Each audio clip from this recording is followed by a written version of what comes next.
texto que eu queria que vocês lessem também no Evangelho, né? Nos Evangelhos, Jesus vem falando para a gente, vem mostrando a generosidade. O nosso exemplo maior de generosidade é Jesus, que se doava, ajudava quem precisava da maneira que a pessoa precisava, só por amor, né? A sua entrega de vida, tudo isso foi por amor. Então, a gente tem a definição que generosidade é disposição em pensar no outro, em sentir com o outro, né? E quem sempre sentiu por nós é esse amor de Deus, né? O texto de hoje vai falar em generosidade na família. Nós começamos, né, falando na vida cristã, e tem na lição, eu não tenho certeza se foi da lição do domingo passado ou foi na outra, e falava assim, né, que a gente precisa fazer bem a todos, mas principalmente aos da família da fé. E hoje nós estamos estudando a generosidade na nossa família de sangue, né? Então, a gente precisa aprender isso. Eu fiquei pensando assim, quantos casos a gente conhece de pessoas que eram assim, muito ativas na igreja, eram boas na igreja, mas não eram tão amorosas nas suas casas, né, com as suas próprias famílias. E aí, o texto, né, que a gente vai usar, pensando nisso, né, é que a gente leu esse texto, esse foi na lição passada, você foi na mensagem da noite, dizendo assim que quem, né, faz as coisas, né, quem ama a Deus, mas não cuida da sua própria família, é pior do que um descrente, pior do que aquele que não crê, né? Se você, dentro de casa, que as pessoas te conhecem do jeito que você age de outra maneira, sem carinho, sem amor, sem generosidade, então você é mentiroso, né? Porque as pessoas te conhecem lá fora. Agora, o pessoal de casa que te conhece todo dia, que está junto com você, ele já tem uma outra visão sua, né? E por que isso acontece? Porque às vezes a gente não entende que acima de tudo da nossa vida está Deus. Após Deus a gente tem a nossa família, né? Por exemplo, eu gosto de dar um exemplo assim, que às vezes, e quando eu era criança, adolescente, a gente ouvia muito isso, né? As pessoas faltavam ao culto, a uma reunião, a uma situação assim, por um problema particular e eram criticadas por causa disso. Poxa, fulano não veio, mas aí quando ia saber o que aconteceu, essa pessoa estava cuidando de um problema de família, alguém doente, alguma necessidade urgente, a pessoa estava cuidando da família. Então, a gente tem que aprender que Deus criou a família com um objetivo, com um propósito, para que a gente formasse uma comunidade, né? Então, se na comunidade tem a família, eu sou displicente, eu estou deixando para lá, eu não estou fazendo, não estou seguindo o propósito de Deus, né? Deus tem feito propósito para a gente. Deixa eu falar os outros dois textos que eu queria que vocês lessem. Eu queria que alguém lesse Mateus 22, 39. Outra pessoa pode ler João 13, 24 a 35. E 1 João 3, 18. Depois eu repito, até vocês acharem. Mateus 7, 12. O primeiro é Mateus, eu falei Mateus 12, 39. Nós estamos falando ainda da definição de generosidade que a Bíblia nos ensina. Mateus 12, 39.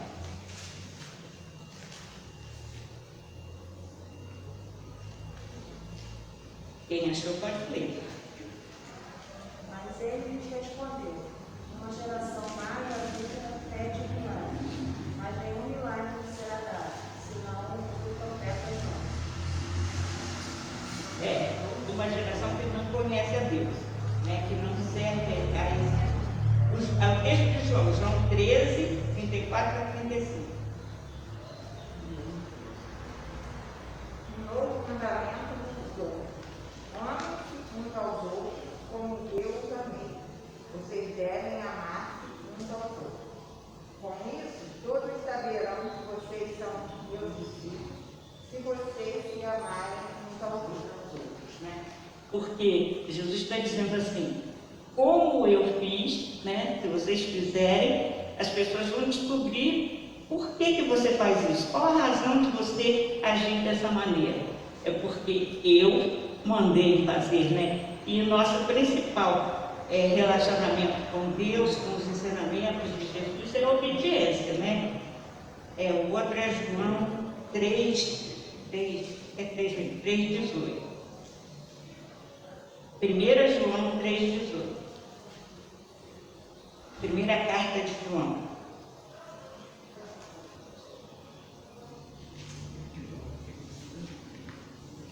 Filhinhos, não há menos de palavra nem de língua, mas de fato e de verdade. É fácil, né, a gente falar que ama, que gosta, que está disposto a ajudar. Conta comigo, né? A gente fala isso, mas isso a gente fala. Na hora de agir, nem sempre a gente está realmente disposto, né? Então você está amando de palavras, simplesmente, não de atitude. E o outro texto é Mateus 7,12. Esse eu acho assim, muito.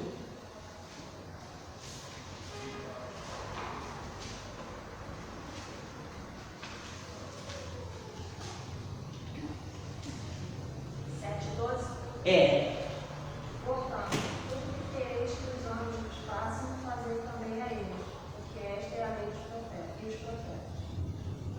A gente sempre quer receber o bem, né? E às vezes quando a gente não recebe, a gente reclama, né? Poxa, ninguém me visitou, ninguém falou nada comigo, mas a gente fez isso para outra pessoa também. Toda ação tem uma reação, né? Se eu tenho determinada atitude, as pessoas vão ter essa atitude comigo, né?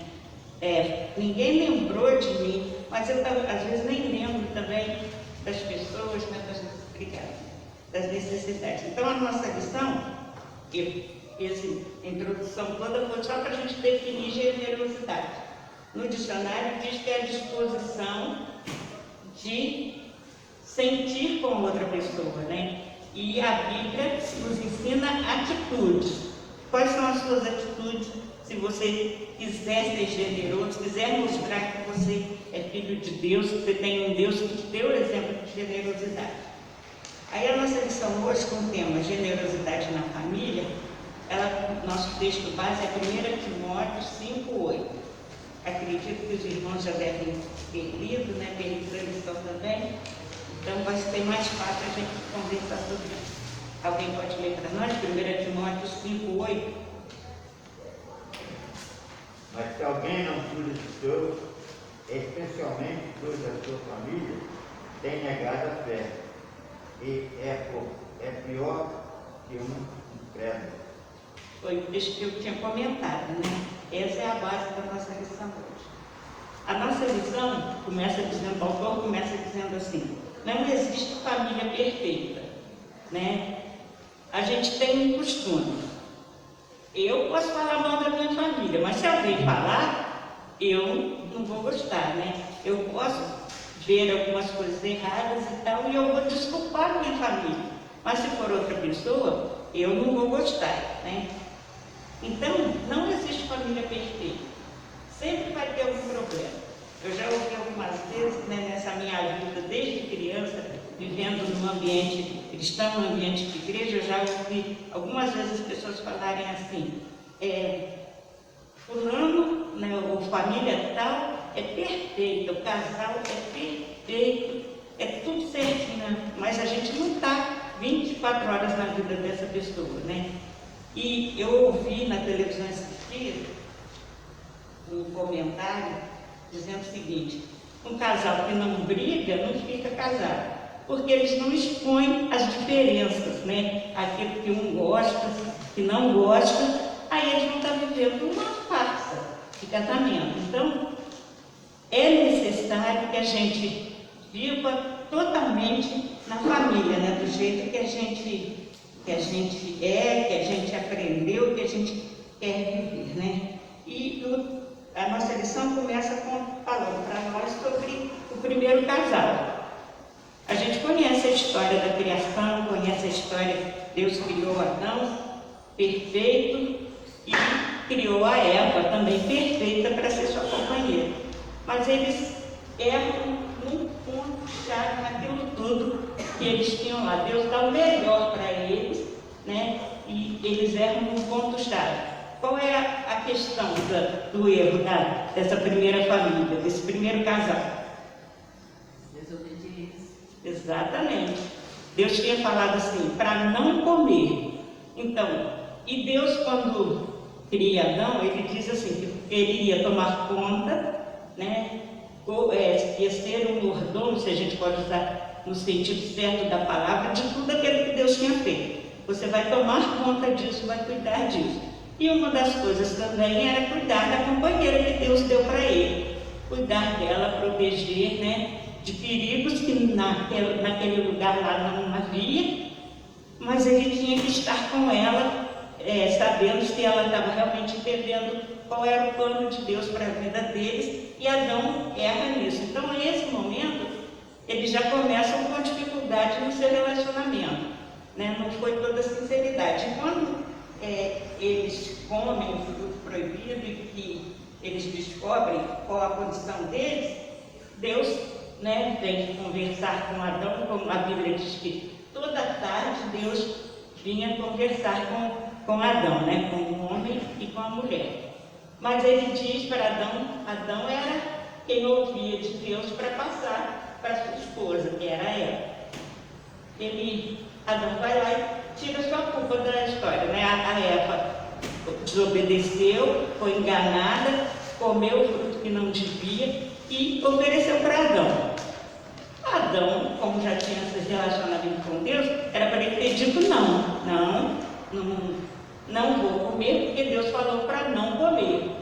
Aí ele come do fruto e ele diz para Deus assim, ele daí acusa Deus, né? A mulher que o Senhor me deu, me ofereceu o fruto e eu comi, né? Aí Deus diz para eles assim, ó, como vocês desobedeceram, vocês não podem viver num lugar perfeito, né, no paraíso. E naquele momento ali em que Deus, né, os tira do paraíso, eu também vejo um ato muito grande de generosidade, porque Deus tira eles do paraíso, mas já pensando em dar uma solução para o problema deles. E uma coisa que eu sempre, quando leio os textos, né, de Gênesis, do início, eu lembro é que no lugar perfeito, um casal imperfeito não ia dar certo, porque se a gente reparar bem no texto, a gente vai ver que eles só vão ter filhos depois que eles saem do paraíso. Aí já começa o sofrimento, né? Que as mulheres teriam dores para ter seus filhos, que Adão ia se cansar para cuidar da terra, para comer, não teria facilidade, né, do alimento ali tão próximo dele. E se eles têm filhos e cuidam desses filhos, né, de maneira imperfeita, num lugar perfeito, ia estragar tudo, né? A gente costuma dizer assim, que o ser humano estragou tudo que Deus fez, o ser humano botou a mão e estragou, né? A única coisa que o ser humano não tem como estragar é a graça de Deus, é Jesus como Salvador, né? Então, alguém imperfeito, desobediente, no lugar perfeito, não funciona. Então, a partir dali, eles vão ter que viver o relacionamento deles pensando nisso direito, pensando naquilo que eles perderam, mas Deus já resolve ali, né? Que ele iria trazer alguém que ia pisar a cabeça da serpente, né? Então a generosidade de Deus está ali. Ó, vocês não podem ficar aqui, mas eu vou dar um jeito, eu vou arrumar uma solução para esse problema de vocês, né? Deus simplesmente deixa eles para lá, eles desobedeceram, não vou me preocupar, mas Deus já se preocupa com esse casal e que vai, né? Que vem até a nós essa preocupação, essa generosidade de Deus. Então a nossa lição começa falando disso. Nesse momento, as relações desse casal vai se tornar difícil, né? E esse erro desse primeiro casal tornou a relação deles já defeituosa, porque ela desobedeceu, ele não protegeu ela e não ficou do lado dela, né, passando para Deus, acusando a sua mulher de ter feito o que Deus não queria. Então, eles perderam a intimidade espiritual com o seu Criador. E a gente sabe que na nossa vida, se a gente não tem comunhão com Deus, as coisas ficam muito mais difíceis. Eu estava conversando com uma pessoa e a gente está falando da situação que nós estamos vivendo agora, né? Da Covid. E é uma situação difícil. As coisas foram muito rápidas, a gente perdeu muita gente querida, muita gente amada, e a gente ficava assim. Imagina para nós, né? Que temos a certeza de que algumas dessas pessoas que a gente ama foram viver com Deus, né? Foram para o céu. A gente já sofre, a gente já sente de uma maneira tão rápida. Imagina alguém que não tem essa relação com Deus. Como deve estar sendo muito difícil para essas pessoas enfrentarem, muito mais que nós, né? E o texto da nossa lição de hoje, ele começa falando isso e ele vai falando, né, de outra família também que não era perfeita. A Bíblia não esconde as imperfeições, a Bíblia nos ensina que quando a gente sai do propósito de Deus, a gente sai da obediência a Deus, sempre tem consequências. E essas consequências a gente vai ter que enfrentar por conta do que a gente não obedeceu. O texto depois começa a falar de uma história bem bonita, que a gente também conhece bastante, acredito que todo mundo conhece, a história de Jacó e seus filhos, né? E nessa família de Jacó, Jacó faz uma situação nessa família, cria uma situação e que faz a família ter essa dificuldade desse relacionamento. Jacó tinha 12 filhos. 2 desses filhos eram filhos de Raquel, que era a mulher que ele amava e que ele queria casar com ela. Mas, de acordo com o costume da época, a filha mais velha tinha que se casar primeiro. Então, ele se casou com Leia, ou Lia, né, que era a irmã mais velha, teve filhos com ela. E Raquel teve dificuldades para ter filhos. Quando a Raquel teve o seu primeiro filho, que foi José, Jacó ficou muito feliz, né, que era filho da mulher que ele amava. Então ele passou a preferir esse filho em decorrência dos outros, né? Então os outros se sentiam enciumados por isso. Então já começou um problema sério, né, entre essa família com essa situação dessa divisão.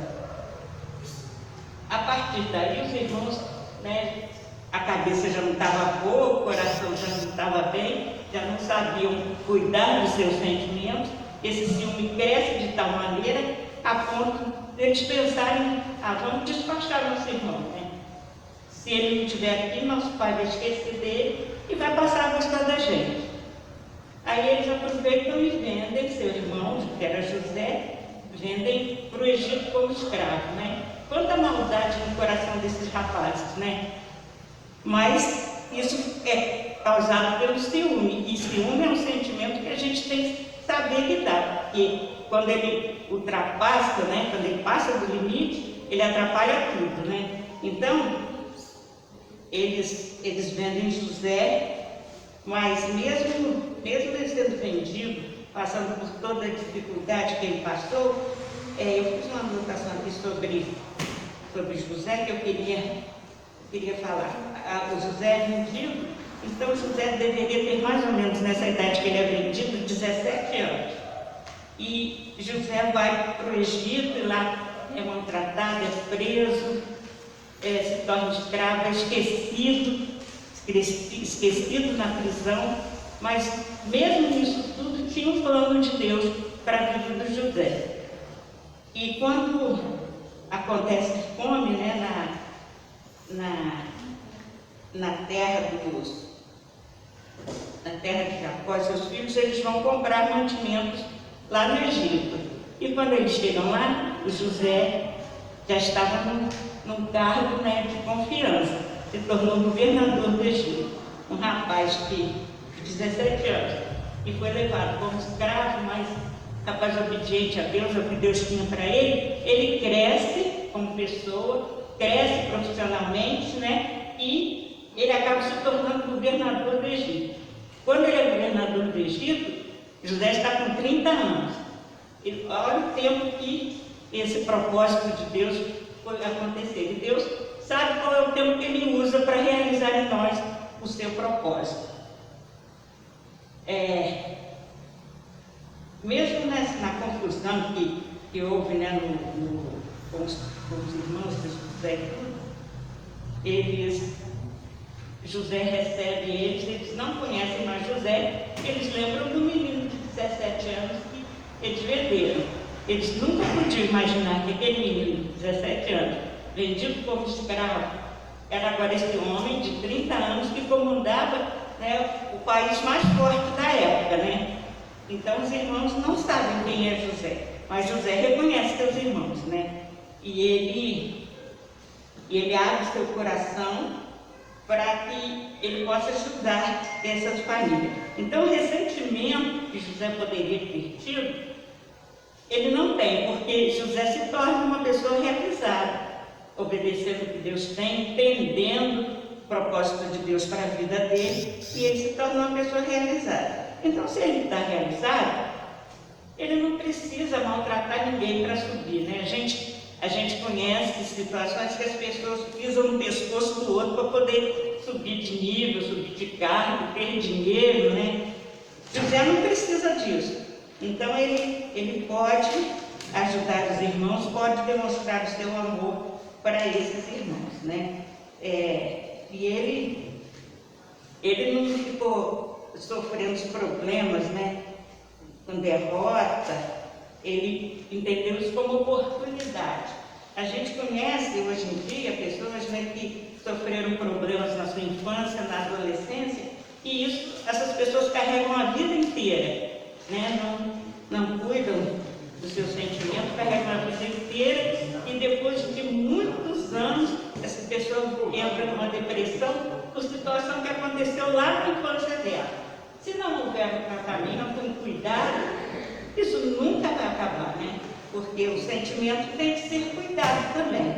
Então, se a gente não cuida dos nossos sentimentos, a gente vai ter também problemas entre as nossas famílias, né?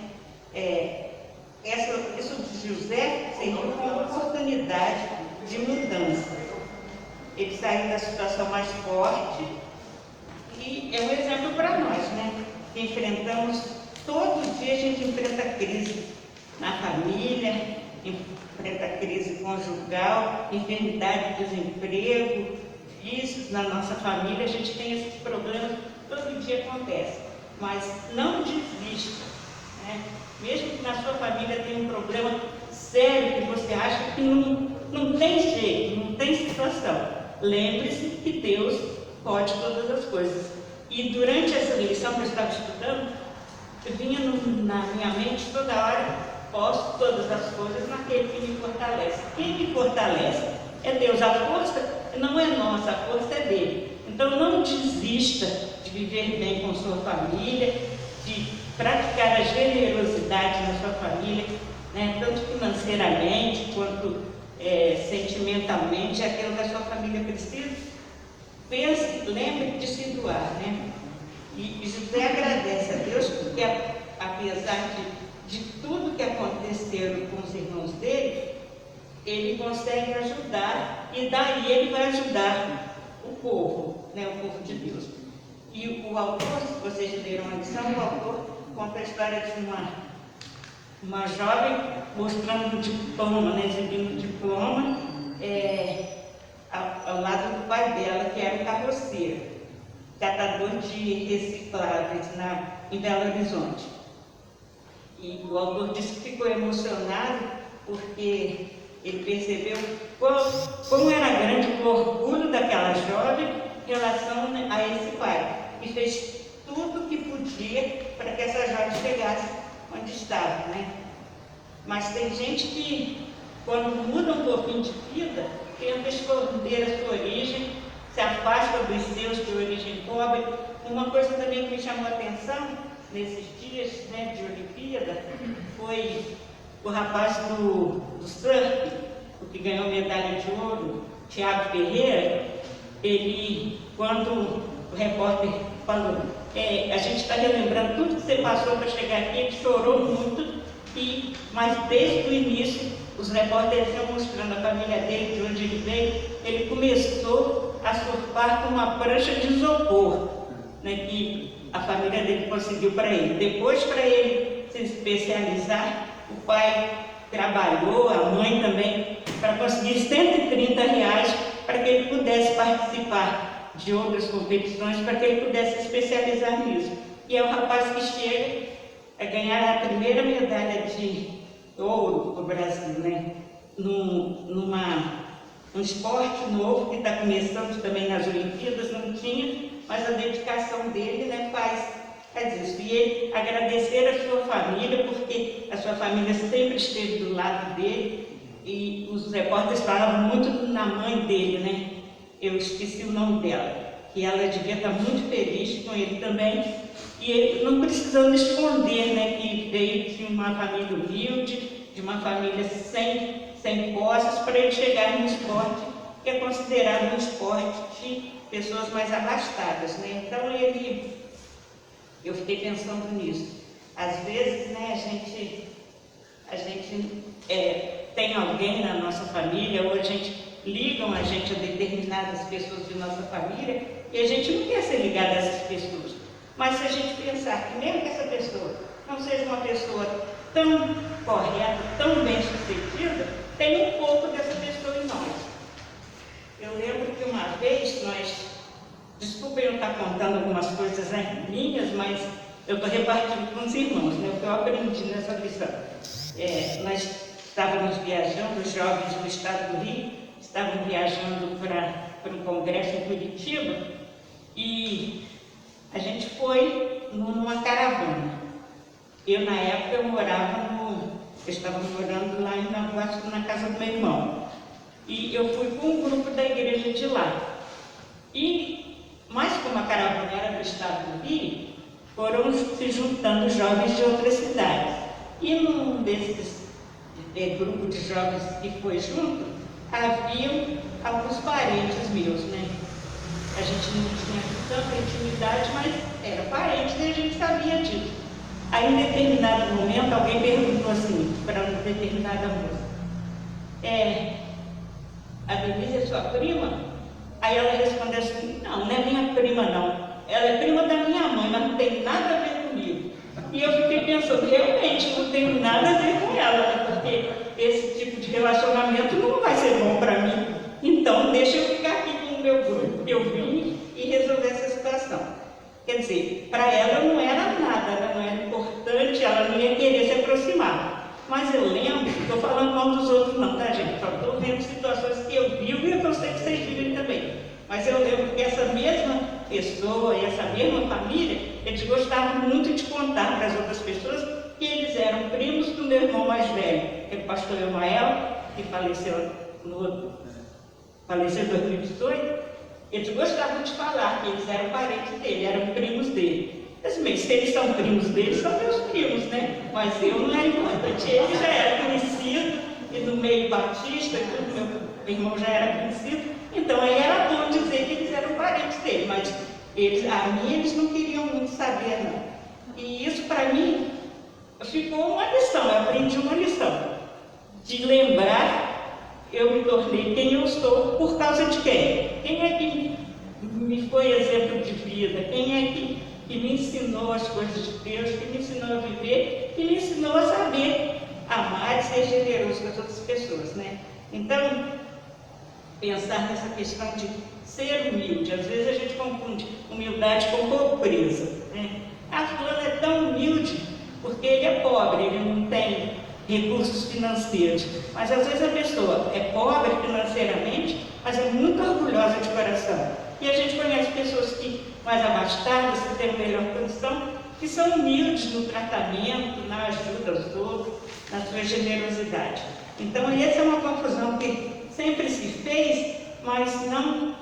A gente tem que aprender a diferença de humildade, né? Humildade, caráter e generosidade, para que a gente possa ter uma vida de acordo com aquilo que Deus tem preparado para nós, né? O texto vai dizer que José estava no auge da riqueza, mas ele sabia reconhecer a ação de Deus na sua vida, na toda a trajetória da sua vida. Tudo que ele enfrentou foi providencialmente permissão de Deus. Às vezes a gente acha assim, né? Eu estou passando por uma dificuldade, perdi o emprego, morreu alguém que eu amo muito. Aí a gente acha que Deus aquilo não é plano de Deus, né? Deus não está fazendo isso comigo. Está sim, porque ali você vai aprender. Se você viver, igual eu falei no início do casal vivendo imperfeito, vivendo num lugar perfeito, né? Se você viver só de coisas boas, você não vai estar preparado para a adversidade, você não vai estar preparado para a crise. Então, essas dificuldades é que vão fazer com que a gente cresça, com que a gente consiga pensar naquilo, né, que Deus tem programado, que Deus tem planejado para a nossa vida. Quando a gente assume uma postura generosa e humilde, a gente começa a abençoar o mundo a partir de dentro da nossa própria família. Como é bom, né, você ouvir alguém da sua casa falar assim: eu gosto muito de fulano, do meu tio, do meu irmão, né? Meu irmão é muito importante para mim. Eu sinto um prazer muito grande em ouvir isso com relação aos meus irmãos, meus sobrinhos, e acredito que vocês também, né? Vocês que têm filhos, vocês também devem sentir muito, muito bem quando um filho seu, né, fala bem de você para outra pessoa, ou fala com você mesmo. E agora, nesse tempo de pandemia, que eu acredito que permissão de Deus para isso, para que o mundo desse uma parada para repensar na sua vida. Com essa questão do isolamento, a gente tinha que ficar em casa, então nós tivemos que desenvolver melhor nosso relacionamento em casa. Porque a gente, tanto tempo junto dentro de casa, não podia viver. Eu não falo com fulano, eu não converso com fulano, e agora? Como é que ia ser? Então, isso é a minha opinião pessoal, né, o que eu penso, que Deus deu uma parada no mundo para que as pessoas reconhecessem que a sua vida não é só a aparência que elas estavam vivendo, para que eu realmente reconhecesse quem eu sou, quem está junto comigo, como é que a gente pode viver isso, essas questões, né? Então, a nossa lição vem falar isso, né? A generosidade em família. E o texto que me marca muito, sempre que eu ouço esse texto, me marca muito que diz isso, né? Que quem não cuida da sua família é pior do que o incrédulo, pior do que aquele que não crê, né? Porque se a minha família que Deus, a gente não escolhe onde vai nascer. Eu quero ser filho de fulano, né? Então Deus coloca a gente no meio dessa família. Então é plano de Deus. Então eu estou dizendo que Deus errou, né? Em colocar aquela família e tal. Às vezes quando a gente não se aceita mesmo, né? Eu não me aceito, eu queria ser. Na minha adolescência eu pensava isso, eu queria ser mais alta, eu queria ser magra, mas eu tive que aprender a me aceitar do jeito que eu sou. Assim, Deus me fez assim. E se alguém gostar de mim, vai gostar assim, né? E eu lembro que uma vez teve um médico, eu estava no médico, e ele falou isso para mim: eu acho que a senhora não tem que se preocupar em emagrecer agora, não. Quer dizer, já me chamou de velha, né? Não tem que se preocupar em emagrecer agora, não. A senhora já viveu sua vida até aqui, a senhora se tornou uma profissional. Então, quem admira a senhora vai admirar a senhora do jeito que é. Magra, gordinha, essa pessoa vai gostar da senhora. E isso para mim me deixou muito assim, né? Muito segura daquilo que eu podia viver, né? Do que Deus tinha para mim. E se na minha família eu começo me afastando dela, eu vou me afastar das outras pessoas também, porque eu não vou saber lidar quando outra pessoa tiver uma crise, eu não vou saber aceitar. Se eu não aceito na minha família, por que eu vou aceitar fora dela, né? E a gente precisa lembrar que a nossa vida que as pessoas leem. Tem uma frase que o Vitor gosta muito de falar, e eu também acho muito interessante, que ele diz sobre Francisco de Assis. Ele dizia o seguinte: pregue o Evangelho, se precisarmos de palavras. Quer dizer, então o Evangelho é a sua vida, é aquilo que você faz. Se precisar, né, fale com a pessoa sobre o que você tem que viver de tal maneira que as pessoas conheçam em você que há uma mudança, houve uma transformação. E por que houve essa transformação? Quem é o responsável, né, se eu posso dizer assim, por essa transformação? É a sua vida, é a sua mudança. E quando a gente está estudando em generosidade aqui, eu fico muito feliz que é um assunto que às vezes a gente não abordava, né, nos nossos meios, na igreja, a gente abordava, a gente se preocupava muito com as questões teológicas, mas as questões emocionais, né, as questões do dia a dia eram meio separadas. Ainda havia pessoas que diziam assim: eu não estou do mundo, a minha alma não é do mundo, né? A minha alma pertence a Deus, mas eu vivo nesse mundo e é aqui que eu tenho que mostrar quem eu sou, como eu sou, qual a mudança que Deus fez na minha vida. Eu só achei que vocês estão muito quietinhos, né, gente? Tá?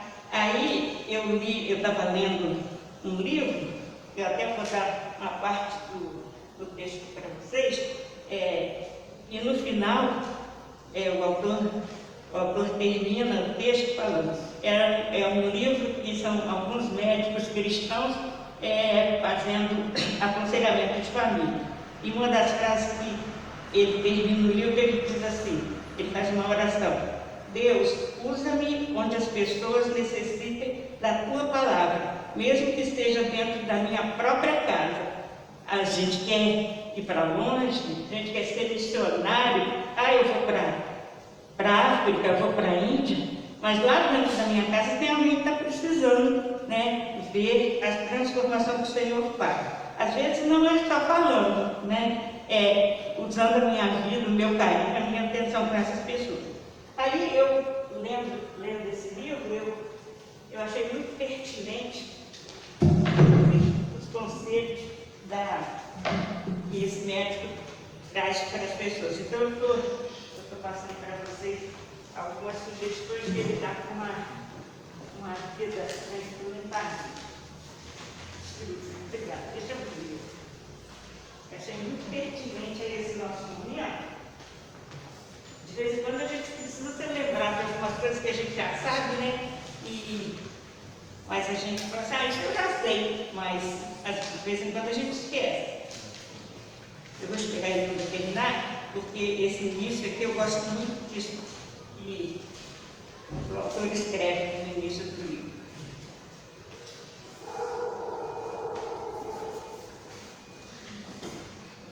Eu pensei que eu tinha colocado o nome do livro aqui no finalzinho. Algumas devem ter o nome do livro aí no finalzinho. O autor diz assim: não existe família perfeita, porém a palavra de Deus nos aponta para a solução, que é a graça de Deus, o Criador. Aí, o texto é 1 Timóteo 5, 7, 8, que é o texto base da nossa lição hoje. Mas eu gostaria que alguém lesse para nós, para a gente não se afastar do texto bíblico. 1 Timóteo 5, 7 e 8.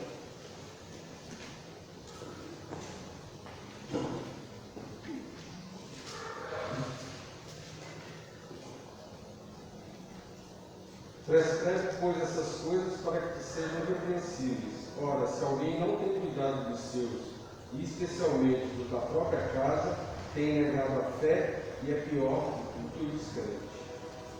Pois é, perfeito a gente nunca vai ser, nem a nossa família, mas Deus nos dá a condição de melhorar esse relacionamento, né? E ele faz aqui 8, acho que são 8, 7 itens que ele acha que a gente precisa desenvolver.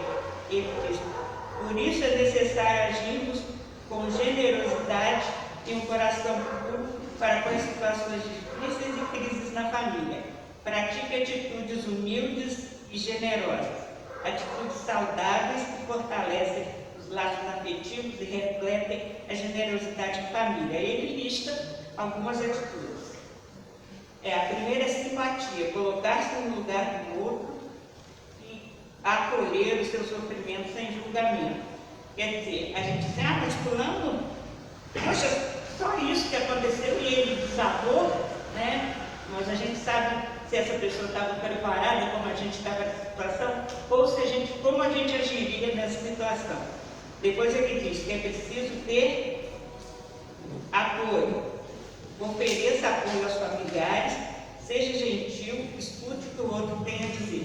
Esse é um problema sério, né? Que a gente não para muito para ouvir o outro. E generosidade é isso também. O outro precisa, às vezes a pessoa não precisa de ajuda de outro meio nenhum, mas ela precisa ser ouvida, precisa falar. Eu tenho uma amiga que ela acha que falando isso ela está agindo, né? Está ajudando. Aí se já fala assim, não estou bem, você está bem? Não estou bem, hoje eu não estou legal, e você reclama de algum problema, ela fala assim, não, isso não está acontecendo não, isso vai passar. Só que isso machuca a pessoa que está querendo se abrir, querendo, né, externar aquilo que está no seu coração. Então tem que saber ouvir o outro, né? Tolerância, aceitar, a palavra eu grifei, aceitar, que nem todos são iguais a você e cada um tem seus gostos, preferências e ninguém é obrigado a gostar das mesmas coisas, né? Isso às vezes em família é um problema sério, né? Aí dá briga por causa de televisão, por causa do controle da televisão, por causa do computador, por causa do lugar onde sentar. Nem todo mundo é igual, nem todo mundo gosta da mesma coisa. Então eu tenho que entender. Eu gosto das minhas coisas e gosto de ser respeitado. Então eu vou respeitar o outro. Depois ele fala, né? Ajuda. Para se relacionar bem com os outros, é preciso estar bem consigo mesmo. Pedir e aceitar ajuda é uma das formas de exercitar a humildade. Às vezes a pessoa precisa de ajuda, mas ela não aceita. Alguém vê que ela está precisando, não quer que eu faça isso por você, quer que eu te ajude? Não, pode deixar, eu resolvo. Né? Quando você aceita, você está dizendo para a pessoa que você também precisa de ajuda, que você não é perfeito. Né? Isso a gente tem que pensar e pedir e aceitar quando alguém se propõe a nos ajudar. Depois ele fala que ajuda para se relacionar bem com os outros, isso eu já falei, né? Já. O outro é comprometimento, pensar em como contribuir para uma boa união na família. Se perguntar, o que posso fazer nessa situação? Né? A gente já viu, eu acredito que eu vi, vocês também, pessoas que dizem, está acontecendo isso, mas não tem nada com isso, não é meu, não é, tem às vezes são parentes, mas não moram na mesma casa. Não é na minha casa, então deixa para lá, né? A gente já viu pessoas pensarem assim, né? Isso é o comprometimento. O outro ele diz, atenção, invista na qualidade do tempo junto. Converse, demonstre cuidado e interesse pelos membros de sua família. Aproveite para criar memórias incríveis de sua família. Eu acredito que todos nós temos isso, né? Quando a família se reúne, tem sempre histórias antigas que a gente lembra, que a gente ri muito, ou que a gente fica emocionado, e toda a família tem isso. Então, aproveita para estar junto, para lembrar dessas coisas que fazem muito bem. Onde que eu parei? No 6, né? Agora eu estou indo para o 7, né? Idosos. Invista na comunicação.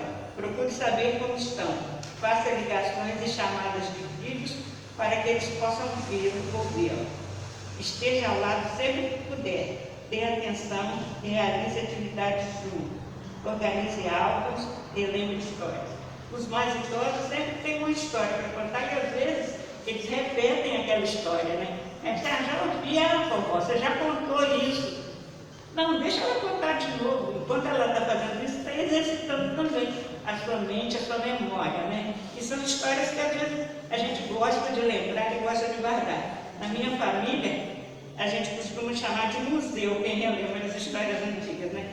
Atualmente, na minha família, o museu da minha família é meu irmão Gilmar, alguns dos cachorros Gilmar, alguns não conhecem, né? Acho que a maioria aqui conhece ele. Então, o museu da nossa família é ele. Eles lembram de todas as histórias, desde quando a gente era pequeno, dos irmãos, dos nossos pais, dos sobrinhos, e ele, toda vez que a gente se reúne, ele tem uma história para contar. Então, ele é o nosso museu da nossa família, né? Eu fui até o 7, né? Falando dos idosos. Dos idosos é importante a gente pensar que eles são o início do que a gente é. Então, às vezes, as pessoas não dão muita atenção, né? O idoso não ouve, não para escutá-los, né? E eles precisam sentir isso, se sentem abandonados. A coisa mais triste que eu sinto é quando eu vejo idoso abandonado pela família. Eu fico triste com criança e com idoso, maltratado, abandonado. Né? Então eles precisam desse cuidado. Eles são o início do que nós viemos a ser. E nós começamos a lição dizendo que não existe família perfeita. E eu achei assim que esse texto que eu li, esse livro que eu li, ele tinha tudo a ver com isso, né? E ele termina essas sugestões, ele termina dizendo: não existe família perfeita, mas existe família saudável. Não é perfeito, mas a gente pode consertar os nossos problemas e as nossas dificuldades, desde que a gente aprenda a obedecer e lembre que família é propósito de Deus. Então, para que ela seja boa, a gente tem que fazer a nossa parte, porque Deus nos colocou lá e Deus nos preparou para viver com essas pessoas que são a nossa família. Se eu não vivo bem em família, né, não vou viver bem com outras pessoas. Não se esqueçam do texto da nossa lição. Se não trata bem da sua própria família, é pior do que um descrente, né? Daquele que não crê e não aceita Deus como Senhor da sua vida. Lembre-se sempre disso. Como é que você está agindo em família? Que tipo de generosidade está faltando lá e que você pode fazer pela sua família? Às vezes é uma coisa simples, né? Às vezes é só se reunir, é juntar a família que há muito tempo não se vê. Nós estamos num momento difícil, né, de fazer grandes reuniões, mas uns 3, 4, né, a gente consegue reunir, conversar. Isso faz a gente se sentir muito bem e agradecer a Deus, porque família é projeto de Deus. E é isso que a gente tem que viver e agradecer. Irmãos, eu espero que a gente tenha, Deus tenha falado aos nossos corações, que a gente tenha entendido que Deus tem preparado para nós. Né? Se por acaso ficou faltando alguma coisa que os irmãos queriam completar, a gente ainda tem um tempinho. Ou então a gente, alguma coisa que eu não consegui falar, né, mas que o Espírito Santo feche essa lição na nossa vida. Complete. Pode falar, sim. Não foi você que levantou a mão? Então pode falar. A dificuldade da família é muito mais difícil você ser crente dentro de casa do que na própria comunidade que quer trabalhar. Como que é difícil? E como você tem que ter aquele joguinho de cintura para chegar dentro de casa, mas a irmã falou uma coisa muito interessante. No respeito ao gosto de cada pessoa.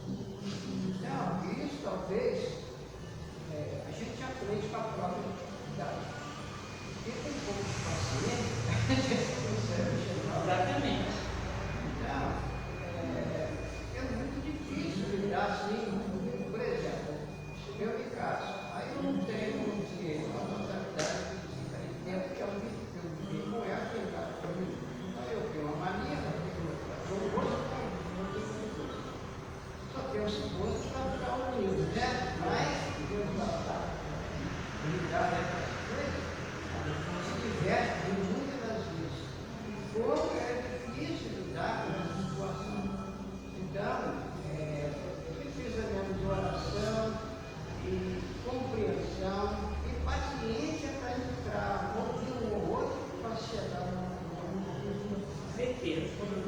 Essa palavra paciência a gente não desenvolve muito não. A gente quer que as pessoas tenham paciência conosco, mas a gente não tem. E eu acho assim, que a família se desenvolve através de atitude de cada um na família, vai dar uma outra reação.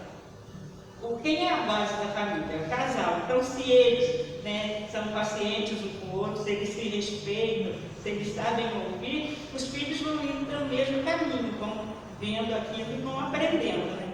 Por isso que Deus cria um casal, né, cria e dá o melhor para eles, para que daí eles pudessem criar sua família, transmitindo aquilo de bom que Deus tinha para eles. Né?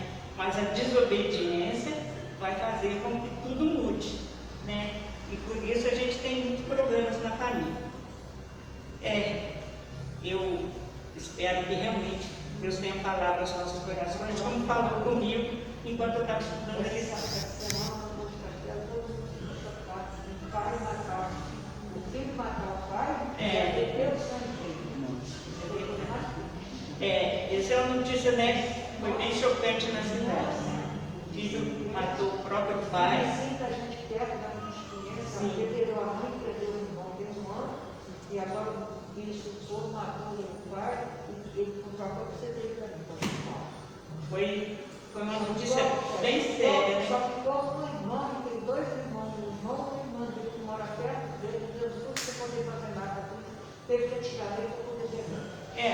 Eu só penso assim, né? Às vezes, no momento, é difícil fazer alguma coisa, mas existem alguns traços, algumas coisas que a gente vai se percebendo. Então, tem que estar sempre atento para que possa cuidar disso com antecedência, né? Que seja cuidado preventivo para que essas coisas não aconteçam, né?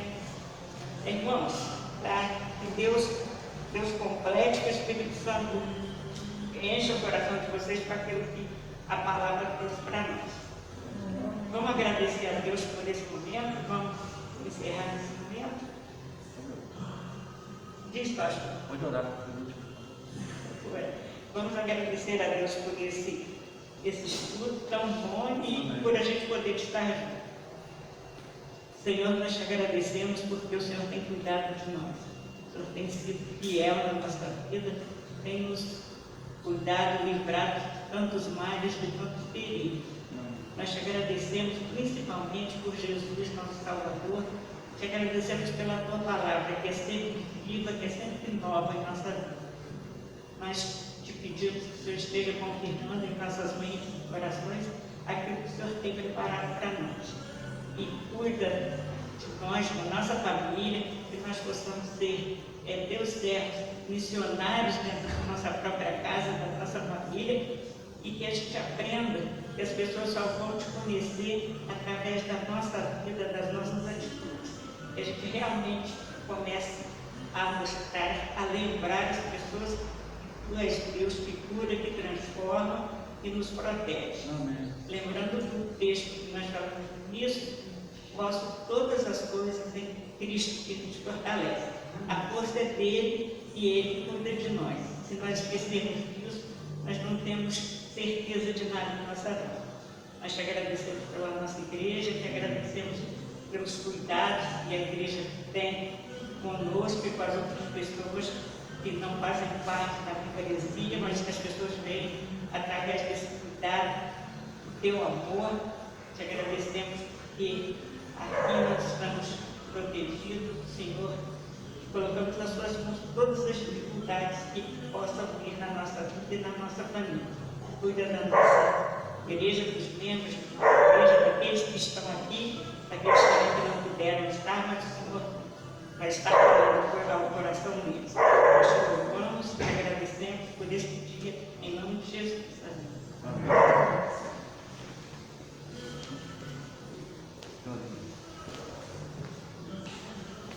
Agradecer a irmã Denise, né? Bom dia a todos. Todos que estão aqui no presencial, todos que estão nos acompanhando através do Facebook da Cibatri, sejam bem-vindos, bem-vinda. Deus abençoe grandemente a sua vida. Estamos encerrando esse momento aqui da Escola Bíblica Discipuladora desta manhã e de uma forma especial lembrando o dia de hoje, né? Hoje é o dia dos pais, queremos parabenizar cada papai, temos alguns aqui conosco, e os que estão também aí nos acompanhando. Parabéns por esse dia, um dia muito emocionante. Falar de família é muito bom, família é tudo de bom, mas eu sei que muitas famílias têm histórias, né? Como a Denise falou aí, tão bom ouvir experiência é muito bom, a gente compartilhar coisas que a gente vive, vivência, convívio. E eu sei que algumas pessoas tiveram dificuldade no relacionamento familiar, alguns na criação com os pais, outros na ausência do pai, na ausência da mãe, às vezes famílias com muitos atritos, muitos problemas. Mas é interessante que quando nós somos encontrados pelo Senhor, pela graça e misericórdia dele, como ele diz lá em João 15,16, não foste vós que me escolheste, mas eu que vos escolhi, nós fazemos então parte da melhor família do mundo, né? Ele falava o nome de família de sobrenome, como ele nos falou, que é mais importante em condições, todos nós que temos Cristo como Salvador, no nosso coração nós fazemos parte da melhor família, que é a família de Deus. Então nós somos privilegiados, somos abençoados. Você que está ali conosco e que ainda não faz parte, pode fazer parte dessa família, ter Deus como Pai, Jesus como nosso irmão, e participando dessa família maravilhosa. E nós podemos então vencer essas dificuldades que tivemos na nossa formação ou na criação, seja ela qual for, mas ter a direção de Deus para formar também a nossa família segundo os padrões de Deus. O mundo está aí, ele vai continuar com as mazelas dele, que é movimentada pelo inimigo, que veio para matar, roubar e destruir, como Jesus falou. Então tentamos destruir a ideia de imagem de família como o Senhor estabeleceu. Família correta. Hoje temos vários modelos de famílias, né?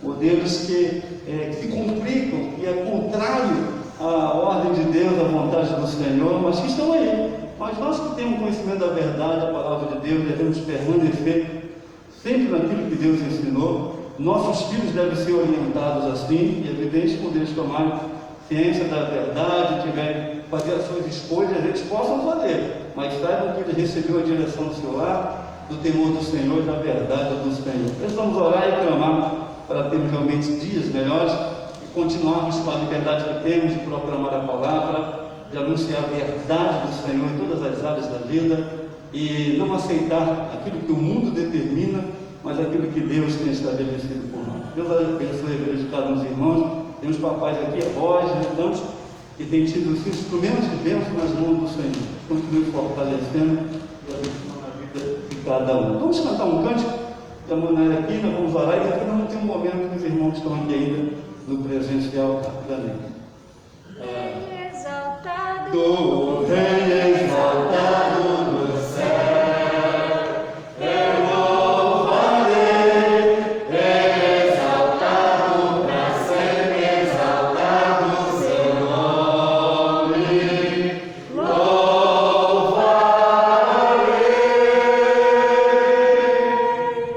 Ele é Senhor, sua verdade vai sempre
nos inspira, nos fortalece, nos dá base para continuarmos prosseguindo, sempre firmados nos teus ensinos, nas tuas verdades, nos teus mandamentos.